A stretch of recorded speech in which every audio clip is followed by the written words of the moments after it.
attack on voting rights in the state of Ohio, and that is an attack against the voters in the 98th House District.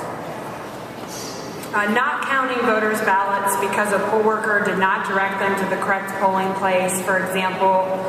Meanwhile, other voters who voted in the wrong polling place had their votes counted.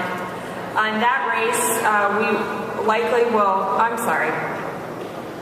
So far, the Republicans will probably vote later today to throw out 60-plus ballots in the House District 98 election contest for just that reason that the Civil Rights Act protects us from, for insignificant paperwork errors. Like voters putting 2012 instead of the year that they were born on their absentee ballot envelope. Like not signing one side of an envelope when the other side was signed by the voter.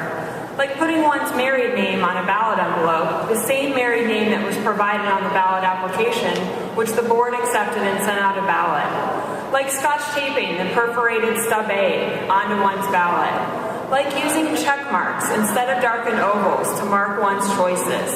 All of these insignificant errors have led to significant damage to voters, like Juanita McDermott, 81 years old of Gnadenhutten, or David Amato, 65-year-old of Lawrence Township, or Jacob McGaha, 22 years old of Newcomerstown, not to mention the damage to fair elections in the state of Ohio. Other hostile actions that Republicans have taken against voters in the 98th district include not counting voters' ballots because they were allegedly not registered. Meanwhile, some voters were in fact registered, and other voters who were not registered as of election day had their votes counted. Not counting voters' absentee ballots because it was dropped off at a polling place. This is not a lawful reason to reject a voter's ballot. The Ohio GOP has attacked voting rights over and over again during the last several months, let alone the attacks that they perpetrated on Ohioans' voting rights just in the last General Assembly. Their attacks have been slow, quiet, and methodical, and often disguised as something that is good for voters, but with a nefarious purpose lurking beneath that disguise.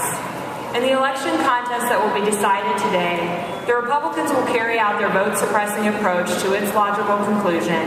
They will vote not to count the valid votes of registered and eligible voters in Tuscarawas and Holmes County, whose votes would have decided the real outcome of the 98th district race.